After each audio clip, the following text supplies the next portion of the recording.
ready? All right. We're going to get started here. Welcome, everybody, to Peter White Public Library. My name is Marty Atkinson. I'm the Adult Programming Coordinator here for Peter White. And I just have to thank Dana from Snowbound for being back here to sell John's books. So please visit the table and buy a book. And also, I want to thank the Friends of Peter White Public Library who pay for the live streaming equipment that we use for our events here. So if you're watching online right now, either not right now or after the fact, you have the Friends of Peter White Public Library to thank for that. So I'm just going to make you aware of a couple things that are upcoming in the next week or so for Peter White Public Library. Next Tuesday, we have a gentleman here coming in. His name is Sean Gaskell, and he is going to be doing a concert on the West African kora. It's a very special instrument that he went over to Gambia and learned how to play. So he's going to be giving a concert next Tuesday night starting at 6:30 in the community room downstairs. And then next Wednesday, we have a gentleman named John Frick who is going to be doing a presentation on diving the wrecks and reefs of the Solomon Islands. He was there last year, and he's coming and doing a whole presentation. And he did a presentation about a year ago for us, and it's worth it just to come and see the photos that he shares. So I'm really looking forward to that. That's next Wednesday from 6:30, starting at 6:30 p.m. right in this room here. And then next week, Thursday, if you're a poet or a poet enthusiast, we have our meeting of the Marquette Poet Circle. That includes a workshop, but also at 7:15 we have open mic as well, and we have lots of wonderful poets who show up for that. So that is next week, Thursday. And then next week, Friday, in the community room, we have our docu-cinema. And that docu-cinema documentary this time is called Haunters, The Art of the Scare. And it is a documentary about how haunted houses have sort of really pushed the envelope into full contact terror simulations. Not anything I'm interested in doing myself, but the documentary itself is really, really wonderful. And just to let you know, coming up in the coming month, we also have Dennis Henriksen and Andrew Collard who are going to be doing a joint poetry reading together on October 18th. That's Wednesday, 7 p.m. in the community room. And they both had books just released in the last year. And Dennis Henriksen, if you don't know him, he was the first Lansing poet laureate. So he's a really, really wonderful writer. And Andrew Collard's book is amazing as well. And then we have... I'm just going to go through since you're all here to hear authors, I'm going to go through all the authors we're having this month.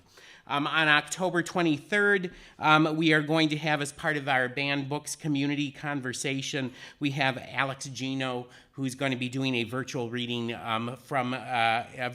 downstairs in the community room. And you're not going to be able to watch that online. You actually have to come to the library to see that. So that's Alex Gino, 7 p.m.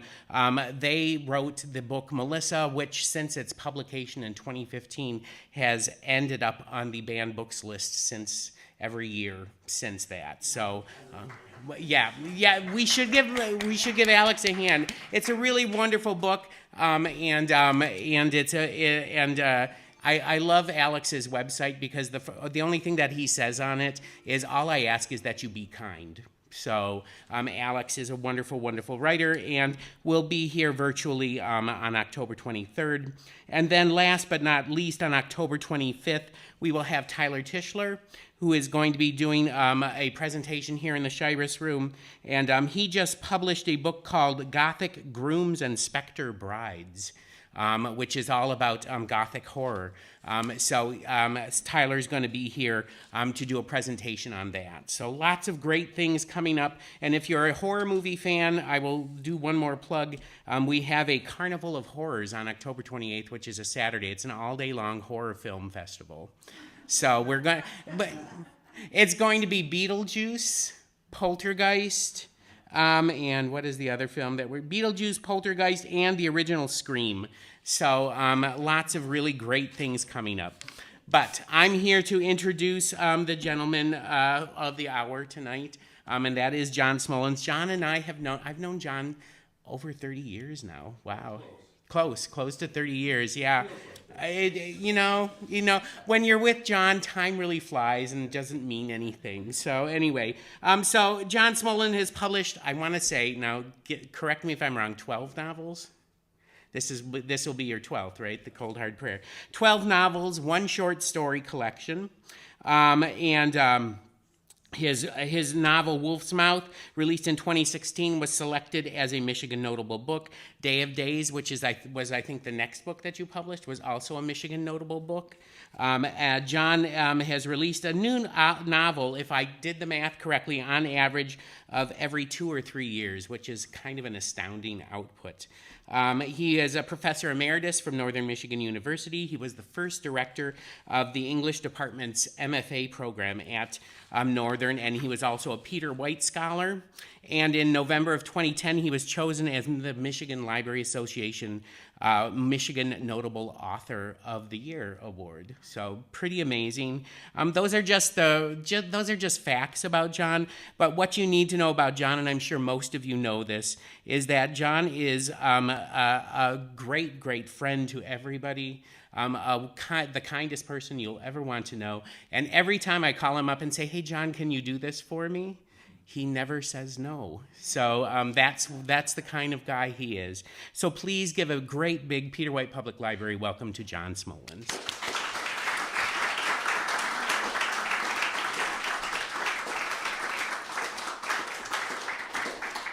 Thank you, Marty. Thank you very much. I'm a little sunburned, but I'm also blushing. I'm also warm. So. Can I take your picture, sunburned included? Oh, absolutely. Okay. Yeah. It'll come through in color, I'm sure. Vivid. Yeah. Well, thank you all for coming. I love this room. When I was the director of the writing program a number of years ago, we often had visiting writers read, usually here or sometimes across the street at the Women's Federated building. But this room really, I mean, for a writer to be in this room with all the books and the shelves and the old furniture, it's very special. So thank you all for coming on this warm night. You can all go for a walk on the beach afterwards, because I understand in about 48 hours it's going to be 30 degrees colder. Cold Hard Prayer. It is my 12th book. I guess that makes it a baker's dozen if I add in the collection of short stories. I'm not going to give you much of a preamble. I'll just start reading, then we'll have a conversation maybe afterwards, okay? It is fiction. My guess is you're familiar with the term orphan trains, that 100 years ago there were so many orphanages and so many children housed in them in the East Coast cities that they would fill the trains up with the children and send them out into the Midwest, and people, they'd stop at every depot in every small town, and people would come in from their farms or wherever, and they could pick and choose children. In many cases, I'm sure it worked out well, but in some cases it did not. They were formally adopted. They were taken in many cases. They were really treated as indentured servants. They were farm labor. They worked farms. Whatever the family wanted them to do, they had to do it basically for room and board. So this is a story based on that. It begins with a letter. Okay, now this is 100 years ago. This is 2023. This story takes place in 1924. I have been reading about, because my last book was set in 1927. Day of Days was set down in Bath, Michigan, about the bombing of the school there. The 1920s was a remarkable decade in America, in the world, but really Michigan was so central to the changes that were just coming online, as we like to say now. I mean, electric lights were becoming a reality. Obviously, motorized vehicles were becoming a reality. A lot of the things that are, essential to what we consider contemporary life really became a part of the fabric of American culture and life, starting right about the time that this story is told. So the story begins with a letter which is dated June 14th, 1919, and it is addressed to Sister Superior at St. Anne's Orphanage on Granite Avenue in Worcester, Massachusetts. And it's from Andrea Zielinski, CO, care of Father John Nolan, S.J., which Marty will always tell you means he's a Jesuit, from St. Mary's Church in St. Ignace, Michigan. Dear Sister Superior, I was given your name as a result of inquiries conducted on my behalf by Father John Nolan, S.J., at the Church of St. Mary's here in St. Ignace, Michigan.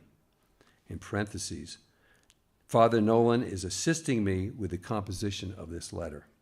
My full name is Andrea Magdalena Ducasse Zielinski, the sister of Louisa May Ducasse. She gave birth to a baby girl who, I believe, is currently in your care at St. Anne's in Worcester. The child would now be 12 years of age, and I am given to understand that she goes by the name of Mercy. I do not know what, if any, surname has been assigned to her. Louisa and I were brought to the United States from Jamaica when we were quite young. I believe I was 6 or 7, and she was 2 years younger. Our parents moved a great deal as our father sought employment, mostly as a laborer or in factories. When we were in our early teens, he disappeared. He ran off, and we never heard from him again. Our mother supported us working primarily as a seamstress. We lived in New York City, Providence, and then Boston, where she died of tuberculosis. Louisa and I found employment in textile factories in several Massachusetts towns. We were living in Clinton, a mill town on the Nashua River, working the looms in the Bigelow Carpet Company when Louisa became pregnant. She was about 15 years of age. She would never reveal the exact circumstances, though I am certain it was not of her own volition.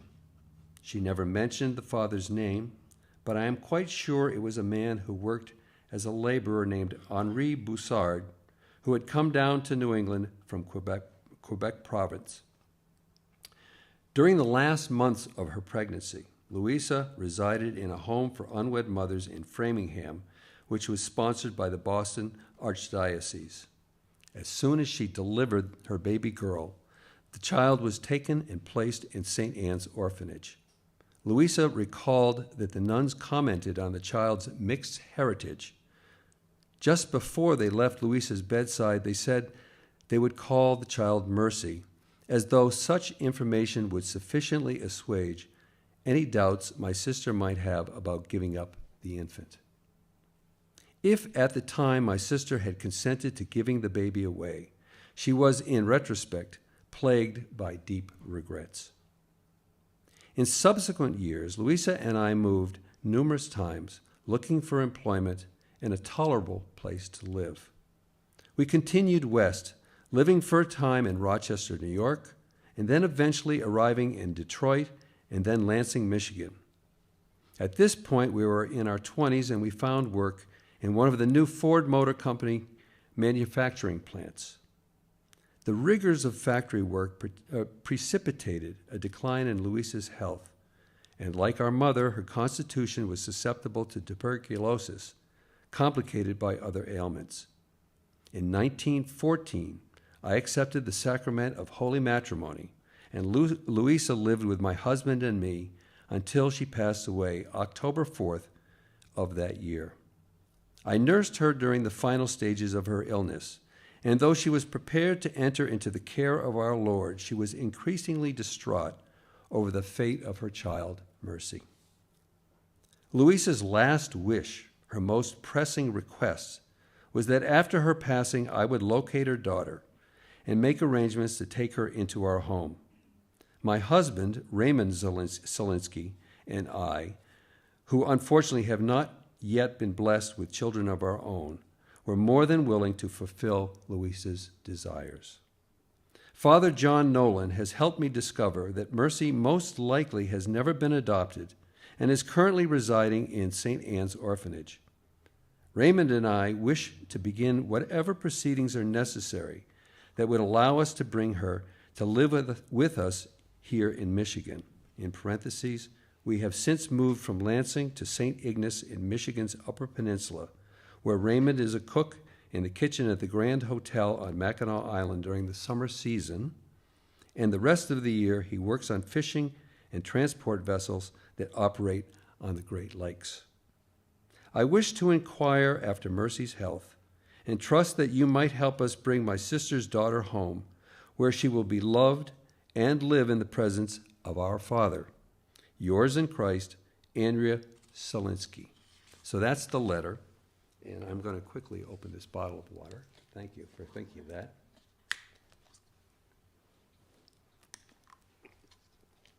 Now, the book is broken up into several sections, and section 1 is called Now Farm 1924, 5 years after the letter was written.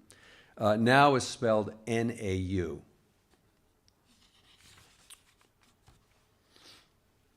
Only children boarded the train, accompanied by 3 adults. October sleet pelted the windows as they pulled out of Haverhill, a mill town on the Merrimack River north of Boston.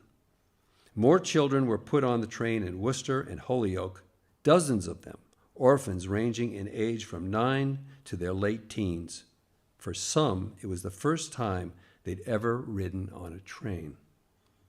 As they headed west, the snowy Berkshires gave way to the gray landscape of upstate New York. The children were in the charge of Mr. Trent, along with 2 women who saw to their personal needs. It was no secret among the orphans that Mr. Trent was a priest in a bowler and tweed wool suit, a ploy necessary to thwart distrust of Catholics. The elderly nurse, Mrs. Yarborough, lugged her valise through the carriages, dispensing pills, ointments, and elixirs, and often probing the children with a terrifying assortment of stainless steel instruments. Her young assistant, Miss Irene Lansdowne, was considered kindly, if a bit touched. Periodically, the train would stop in a village, and the children would be herded out on the station platform, where townspeople would look them over. Like horses, a boy named Arnie whispered, or cattle. He was taken by a widow in Herkimer, the first stop after Albany. The strong ones went first, and the pretty ones. Those who hadn't been taken were considered too scrawny or physically defective. More than half the children had been taken by the time the train reached Ohio. Claimed was the word Mr. Trent often used, as though the children's selection was part of the Lord's design. Most of the children went eagerly, though tears were often shed as they were separated from friends on the station platform. In a village outside Cleveland, a Negro couple arrived in a wagon drawn by a mule. When they indicated that they wanted the girl known as Mercy, she sat down on the platform. The others looked down the line of children at the girl. Slight, undernourished, she wore a long wool coat with stitched sleeves, and her russet hair was tied up in a tattered scarf. Her large green-yellow eyes seemed to possess a defiant light. From the beginning of the journey, she had been deemed contrary by Mrs. Yarborough, and the other children often ridiculed her. On the train, she kept to herself. She was the last one likely to be taken, but this tall man with a gentle smile, a farmer in what appeared to be his Sunday suit, took her by the arm to help her to her feet. She turned her head quickly and bit his hand, causing him to release her. "She's no good," the farmer's wife said. "You can see she's mixed." The boy standing next to Lincoln Hawser glanced up at him as if to ask what the woman meant. Lincoln shook his head, the smallest gesture. The boy understood and looked straight ahead, didn't move, making himself inconspicuous. He took Lincoln's hand, seeking his protection. The little ones often did. The couple walked down the line of children. and stopped in front of the only black boy in the group. "We'll take this one instead," the wife said to Mr. Trent. When they were herded back on the train, the children were quiet, as usual. It seemed providential how they had been spared, though it was really a matter of being passed over, rejected repeatedly, village after village. There was, too, uncertainty and fear. Mr. Trent had declared that Chicago was their final destination, inciting a rumor that any children still on board were customarily deposited at the Union Stockyard, where they were fed to the hogs. Mercy's behavior at the station incensed Mrs. Yarborough, who insisted that she would go without supper. She stared out at the passing countryside while the children were ushered forward to the dining room, or the dining car. Lincoln ate quickly and returned, sitting across the aisle from Mercy. He wasn't sure why, but he admired her refusal to be claimed.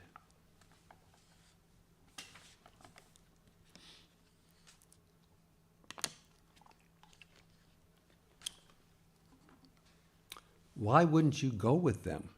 he asked. She continued to stare out the windows, now streaked with rain.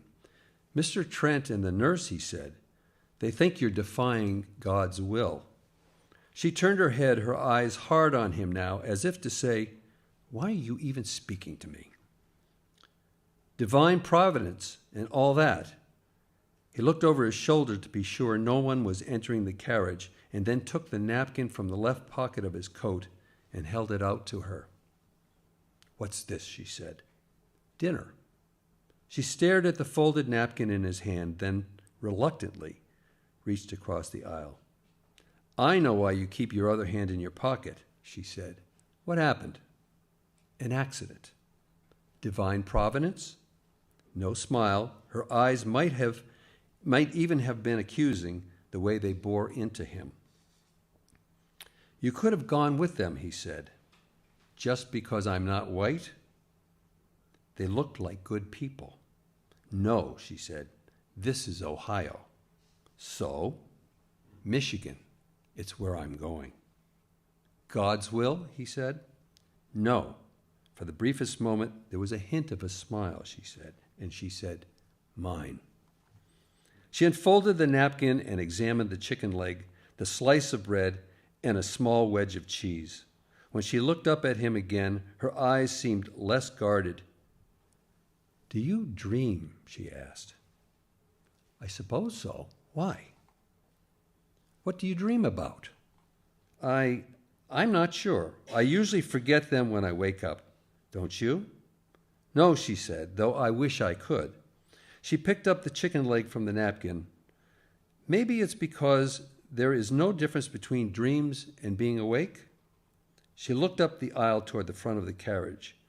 "This train. I have dreamed about this train. Before we even boarded it, I knew this train." Her slender fingers raised the chicken leg to her mouth. While she ate, he turned his head away, a matter of decency, and watched the night fall on the land. By the time they departed Toledo, 5 children were left on the train as it made its way along the Michigan-Ohio border.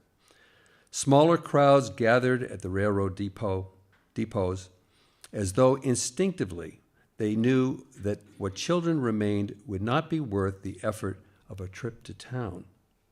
Rather than a horse or a cow, Lincoln felt like a turnip or an onion, too ripe, too bruised to be edible. They stopped at Adrian, then at Coldwater, but there were no takers.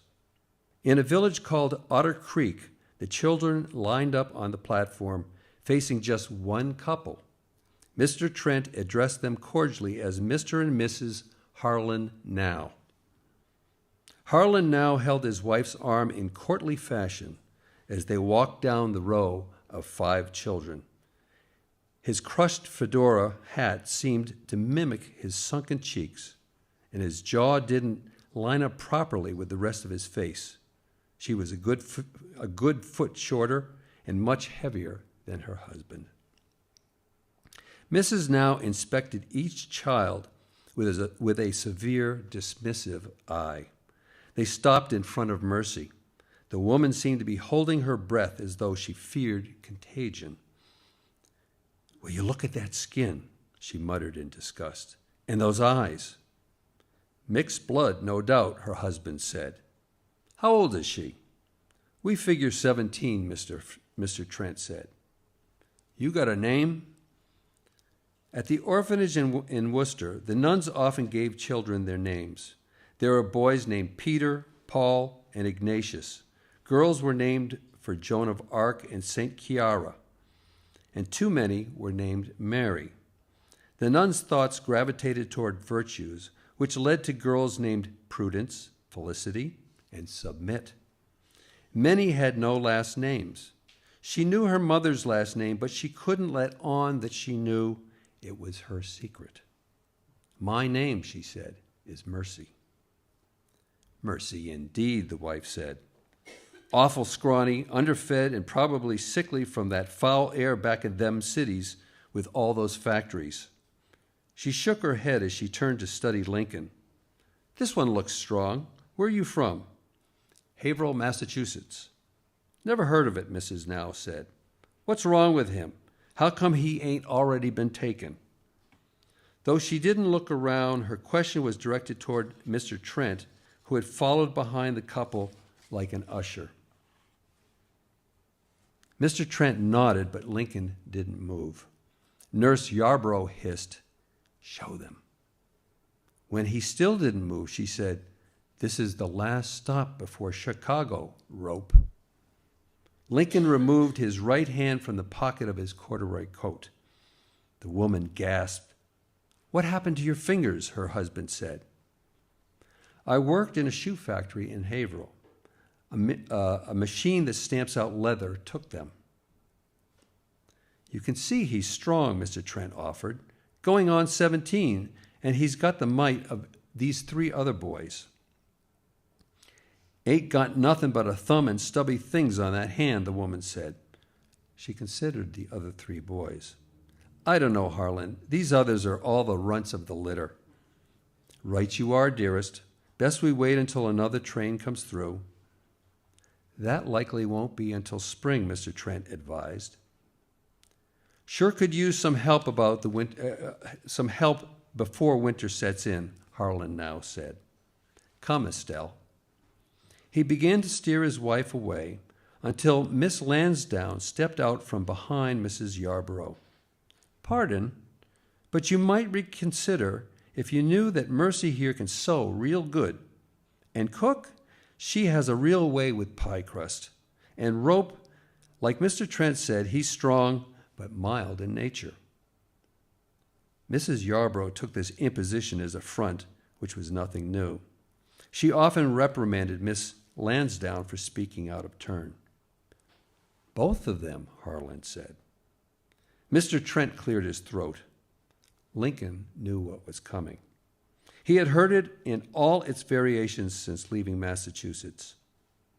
"We do understand that to feed, clothe, and house a child," Mr. Trent said, "is not an insignificant financial burden, but it should be deemed an investment in the future. That is the future of your farm and household, and indeed in the future of this great God-fearing country of ours." The God-fearing part always led to the pitch. "We only ask," he said, "that you contribute what you can, which helps defray the cost incurred during our long and arduous train ride, not to mention the medical attention we provided, for we are only interested in a transaction that is right and legal. We recommend a minimum contribution of $5. $5, Harlan now said. "But of course," Mr. Trent added, "as regards your contribution to our worthy cause, why, yes, I believe we'd accept a special accommodation." 2 for the price of 1. Harlan spoke slowly, a man who appreciated a bargain. He said to Lincoln, "Why he call you Rope?" "Yes, sir." "Why? My name is Lincoln Hawser. Hawser. The man's crooked jaw worked sideways in a fashion that seemed painful but unavoidable. I see, like a ship's rope. We'd have to feed them both, Estelle said. I reckon, Harlan nodded. Where'd your name come from, Lincoln Hawser? You be an orphan. How do you know? Rope glanced at Mr. Trent as though requesting permission to speak. I don't know, sir. It's just the name I was given, I guess. It's on my official papers. Well, dear, Harlan said to his wife, looking at Rope's right hand, that mule kicked my jaw, and I've gotten by all these years. I suppose this boy will do with what he's got. But a mulatto, Estelle said, spitting the word as if it were a curse, under our roof. Mulatta, Mr. Trent corrected gently. She's but a child, Harlan now said. The girl will mind, you'll see. When his wife's objection was not forthcoming, he turned to Mr. Trent, who had removed his bowler. 2 for the price of 1? Mister, you and your worthy cause got yourself a deal. So let's pause there and have a bit of a conversation. And if you're unlucky, I may read some more, and if you're lucky, we'll just have a conversation. Any questions, comments? Chip? I can't help but think of all the Anishinaabe native kids who were stolen. Mm-hmm. They weren't even, Mhm. it was criminal the way they were herded and sold as into families. Yep. And to this day, I've just heard some statistics from in Canada. There are like 6,400 graves that they've so far documented. Yes, yeah. And not to cast aspersions at the Catholic Church, but aspersions are warranted. Mm-hmm. And I like the way you kind of gently weave around the influence of religion in Well, the church. It's there. Yeah. This story moves around the state of Michigan. It starts out in the fictional town of Otter Creek. I did enough research to be certain there is no Otter Creek, because as you know, we have many towns that have their names derived from some animal or a fish or whatever, but there's no Otter Creek in Michigan. So it is a fictional town down near the Ohio border, but without giving away too much, spoiler alert, they like to call it these days, the story doesn't remain in Otter Creek. There's things happen on the farm so that the 2 kids leave, and the story moves up through the lower peninsula, so it stops in, this is 1924, so traveling through the state, these days you can get from Lansing to the bridge in 3.5 hours. Well, it's a much longer trip in those days. The story eventually gets up as far north as St. Ignace, and a good portion of it takes place right there on the Mackinac Straits. When they're in St. Ignace, and I don't think I'm giving away too much, both of these young people are taken in at a Catholic school, which is filled with Ojibwa children. And that's all I'll say, but it's not exactly what you're describing. There's no graves in this particular story of that nature, but there are scenes inside this school where I hope it portrays accurately the difficulties that the children encountered. And these 2 outsiders come in, and it changes the dynamic between the nuns and some of the children, some of the Ojibwa children. Yeah. Anyone else? Chip. And that's the Chip. I'm sorry, Chet. Chip and Chet. Right, okay. I was just curious if you had any personal connection to issues related to adoption. I would just say, in Yeah, my own yeah. family, Right. one of my mother's brothers, my mother's Right. oldest brother, Right. was adopted Yeah. in 1923, Right.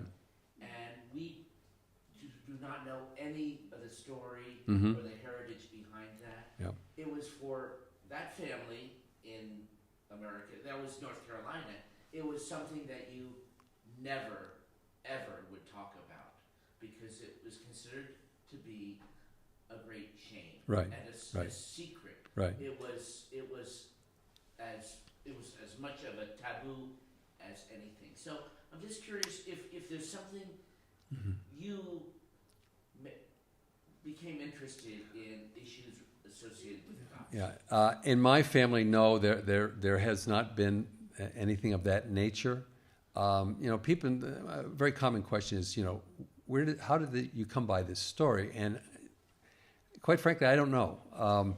Sometimes people ask as though the light bulb comes on and all of a sudden the story is there in its entirety. And that, for me, that certainly is not the case. It comes in small steps, small stages, and in all cases, it takes me literally years. Marty was very kind to make it sound like I publish like every other year. Well, that's not exactly accurate, but I take years to write these stories. First of all, because the last book I wrote was also set in the 1920s, I've done a lot of reading over the last really handful of years about that period. And it's as I said before, it's a fascinating period. And I became aware of the fact that the business of what to do with so many orphan children on the East Coast was to ship them out west and basically sell them or give them away for relatively small amounts of money. Why were there so many orphans?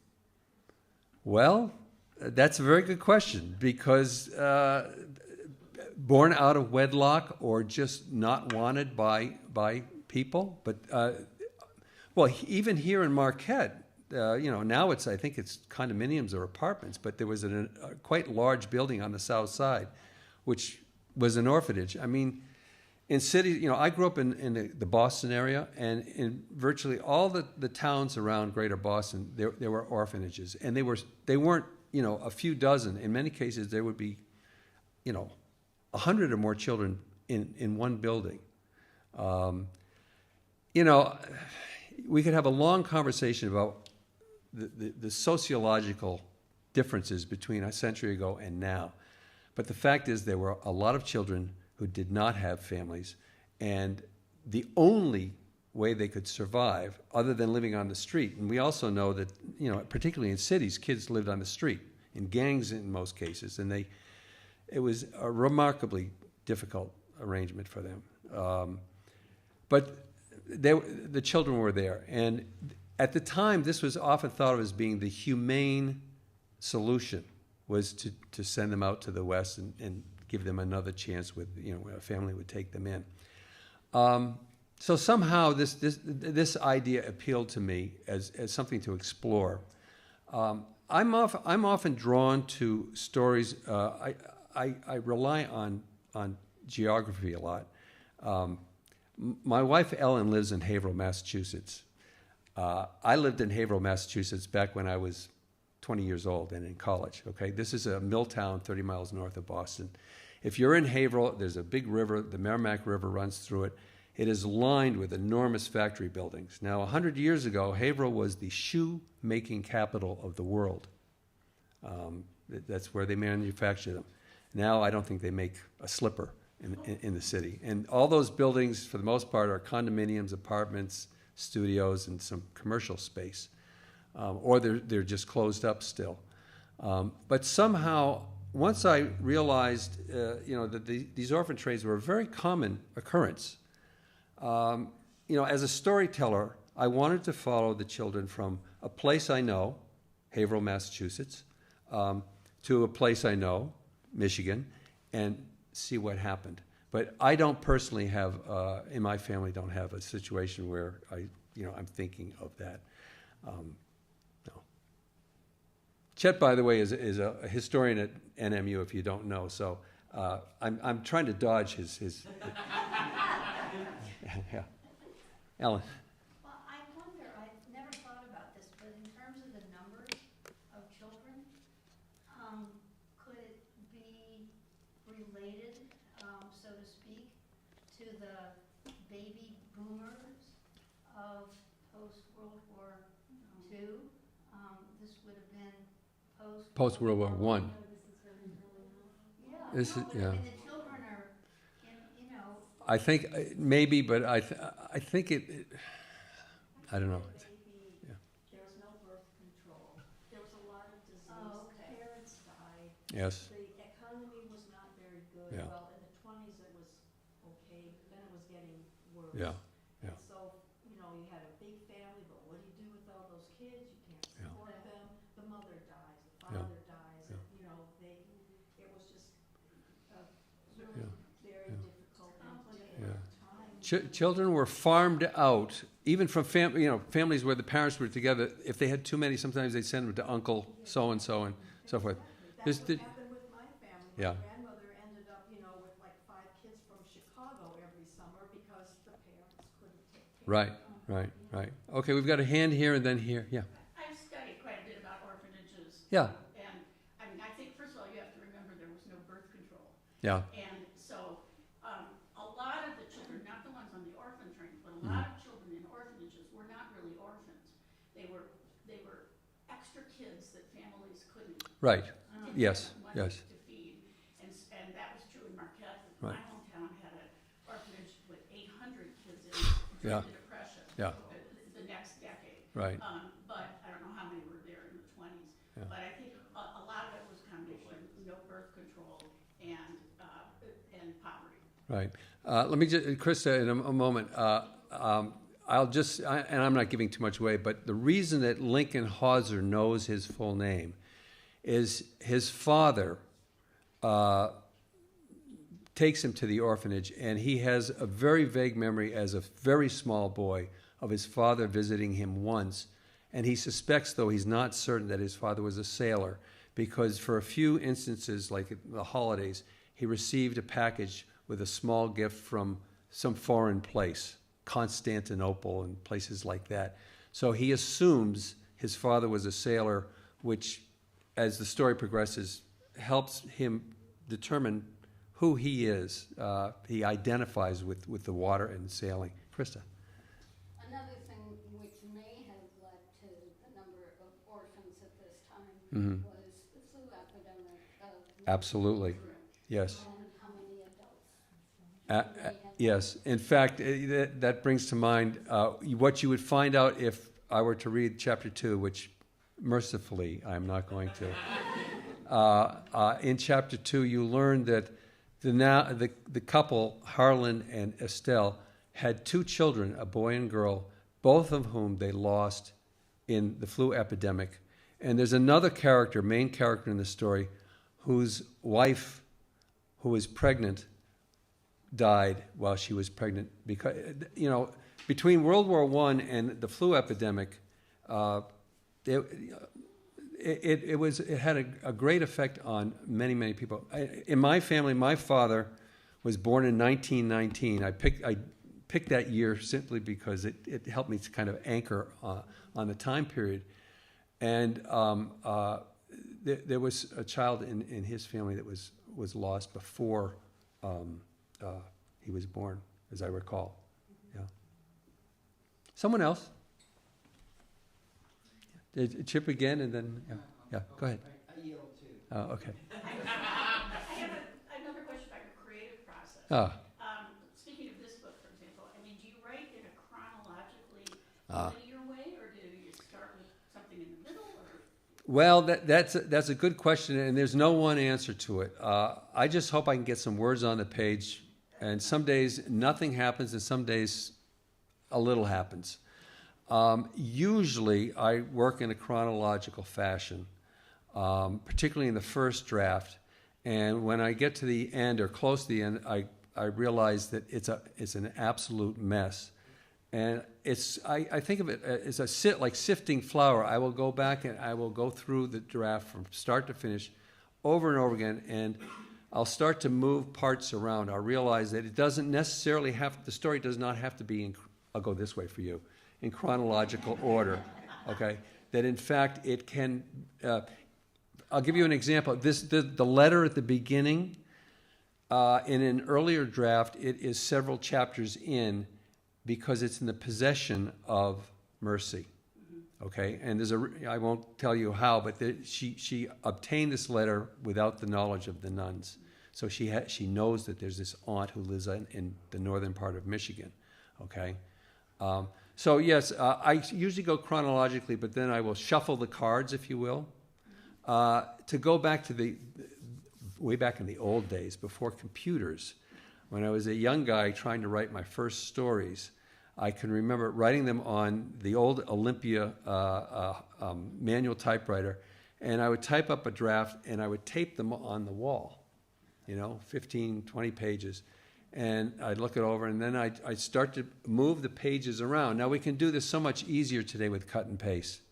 I still think like I'm writing longhand and on a manual typewriter, but my hands tend to cramp up if I write too long these days. But that idea of shuffling the pieces around after you've done things in a chronological order this way, for me, it works. Another writer will tell you a whole different approach, really. Yeah. Okay, Chip. Yeah.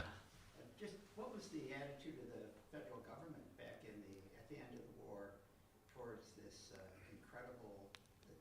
It was obvious to everyone that there were these kids that needed care for. My understanding, and I'm no expert, but my understanding is that these transactions were legal. Papers were signed. There was a legal adoption process. It was much simpler than today. I mean, they literally would sign some papers and they would take the kids home from the train station. Today, I don't know the details, but it just doesn't. It's much more involved. There are interviews. A family, a couple, have to prove that they are, they have the right, that they're the right fit to take the child in. I think I don't want to say they cut corners, but that just was not the situation then. A number of things that I read, particularly by people who promoted this idea, really thought that this was a humane solution to a very difficult problem. And this goes back into the 1800s. When the United States and other countries moved into industrialization, I may be wrong, but I really think that orphans and children who needed homes, that became they were coupled, those two situations, and there were people who thought, and they weren't always connected to religious organizations. It wasn't just the Catholic faith; it could be any religion.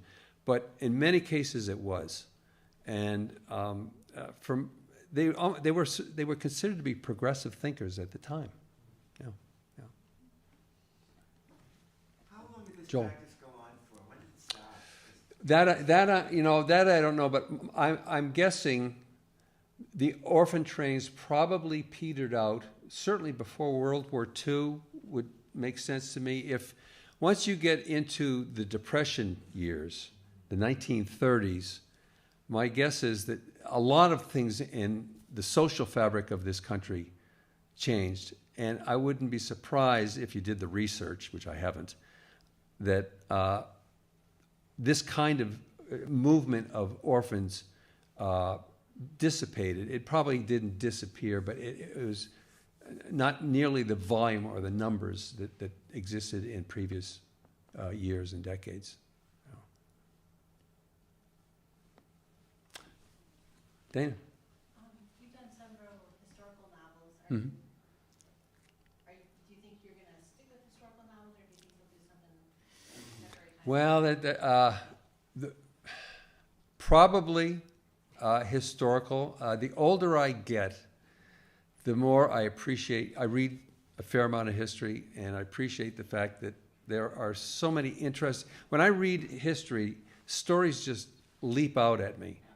I will be reading some history, and there'll be a scene just presented to me, and the little fiction making mechanism up here immediately kicks in, and I say, "Oh, this has great potential as a scene." I'm currently working on. I have several unfinished manuscripts. All but one are historical. One, which is a total lark, is very much in the future. But it looks back so that our present time is the past. I don't know if that's ever going to see the light of day. It probably shouldn't.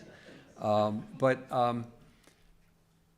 you know, I just hope that I can be around long enough to finish the manuscripts that I have started and have underway, which is probably 2 or 3, maybe 4. So when is your Netflix special going to air? I don't know. I love it when people say, you should make a movie out of this. Yeah, right, yeah. Oh, excuse me, Clint Eastwood is on the phone now. Yeah. I don't know, and it's a lovely thought, but I'm not. Don't buy your tickets yet. Well, any other questions or comments? It's warm in here, and I really appreciate you all coming. And Dana has kindly come over with some books from Snowbound. She'd be glad to sell them to you. The signature is free. So, thank you very much. It's been very enjoyable. Thank you.